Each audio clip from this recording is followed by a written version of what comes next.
Satoshi Uematsu, Japanese man who killed 19 disabled people sentenced to death. Satoshi Uematsu when he was detained in 2016. Mr. Uematsu in court, he now has long black hair tied in a ponytail. A Japanese man has been sentenced to death for a stabbing rampage in 2016 which resulted in the death of 19 disabled people at a care home. Satoshi Uematsu said people with disabilities who were unable to communicate well had no human rights, said broadcaster Kyodo. The 30-year-old had once worked in the care facility, located near Tokyo.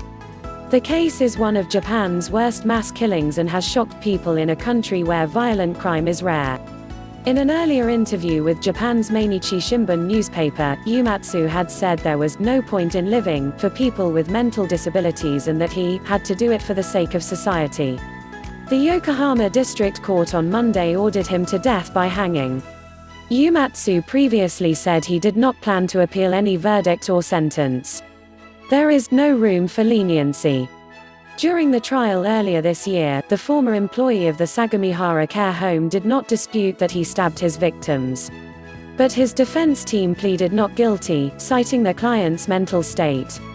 They said he had been under the influence of drugs at the time. He abused marijuana and suffered from mental illness, his lawyer said. He was in a condition in which either he had no capacity to take responsibility or such a capacity was significantly weakened. There were traces of marijuana found in his blood after the attack. Prosecutors though insisted Uematsu was mentally competent and that the rampage was inhumane and left no room for leniency. The attack has also raised the issue of how disabled people are treated in Japan.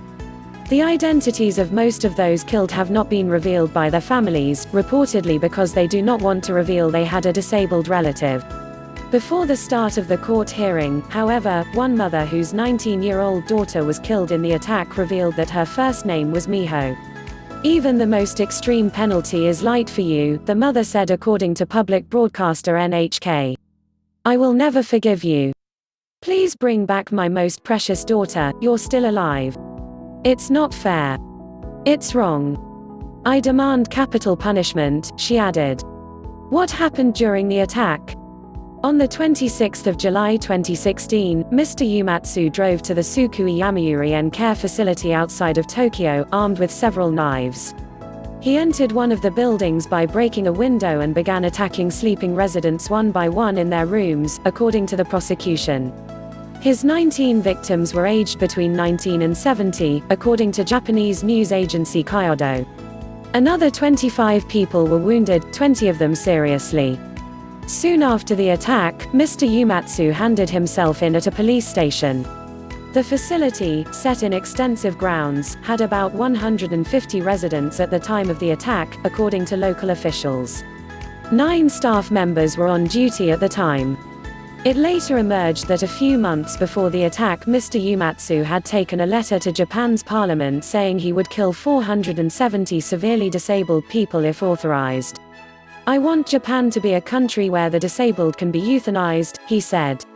He was subsequently taken to hospital but released after 2 weeks. Since his arrest, he had shown no remorse.